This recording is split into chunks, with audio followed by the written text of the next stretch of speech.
যে বিষয়টা আপনাদের জানার চেষ্টা করছিলাম, তাদের যে সহকর্মীদের যে পাচ্ছেন এবং যে সরকার আসলে লাশ নিয়ে যে লাশে যে সঠিক হচ্ছে আসলে সামাজিক মাধ্যমে আনার যারা নিহত হচ্ছেন তাদের মাধ্যমে আমরা তাই আপনি দেখান চেষ্টা করছিলাম।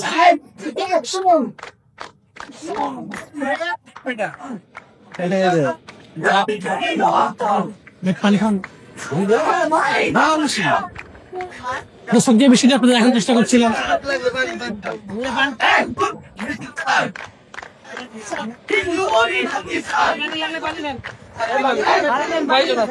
দর্শক আমরা আপনাদের দেখানোর চেষ্টা করছিলাম যে শিক্ষার্থীরা আছেন তারা কিন্তু তাদের ভাইয়ের রক্তের জন্য তাদের ভাইয়ের রক্তের জন্য বিক্ষোভ করছেন।